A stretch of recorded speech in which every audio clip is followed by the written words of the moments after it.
I see I have a new attendee tonight, Jessica. Hi, Jessica. Nice to meet you. Welcome, everybody.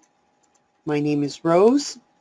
This is Past Life Regression, and we did this webinar once before, but it is always helpful to do it again and again and again.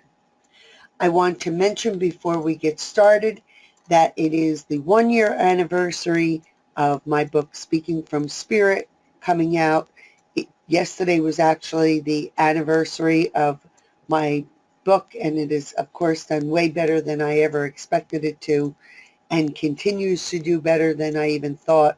So I'm very excited about that. If you haven't gotten it or read it, it is on Amazon or barnesandnoble.com, and it is a very good read.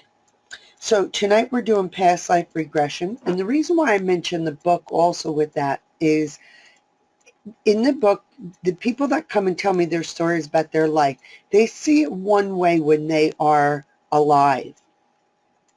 And of course, when we're sitting in the trenches or sitting in the middle of things, it doesn't always look or feel so great.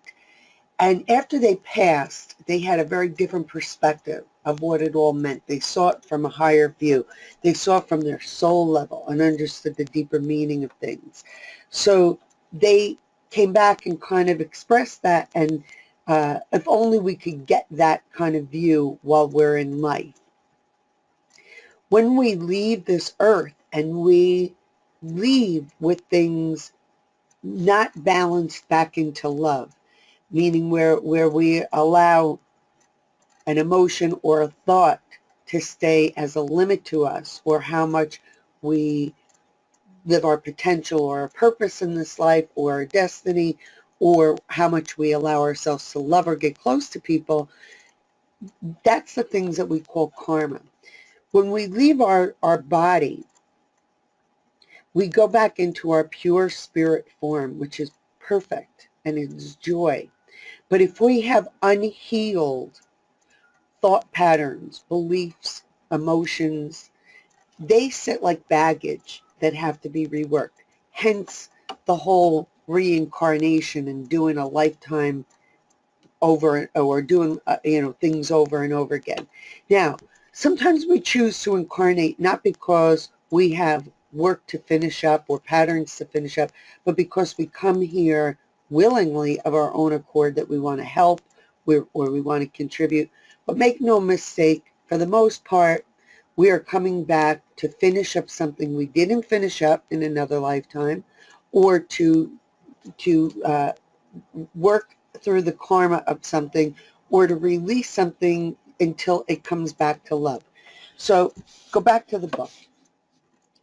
I go back to one of the stories. Her name is Rebecca, and she was the very first story I wrote, and she told me about dying, and her family didn't ever really know what happened to her. They didn't even know she was dead at first.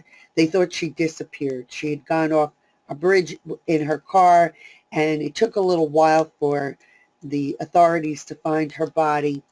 And so her father maybe built up a story in his head that she had taken off or whatever, but he never got over her death. He never got over it. He never allowed himself to express his anguish. He never got past his anger and sorrow of it. They kind of stayed very enmeshed and entwined, the anger and the sorrow. And it kind of limited him for the rest of his life. She kind of expressed she felt a little responsible for that, even though she wasn't. These are his choices, but her death caused this for him.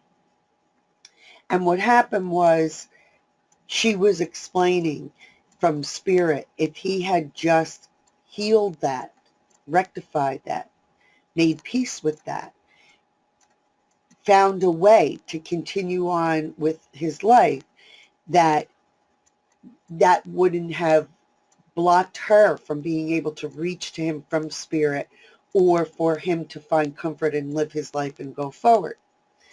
Well, this would be a man that would be coming back into another lifetime to experience a loss again, so that he could maybe, like almost like a do-over, to get it done in a different way.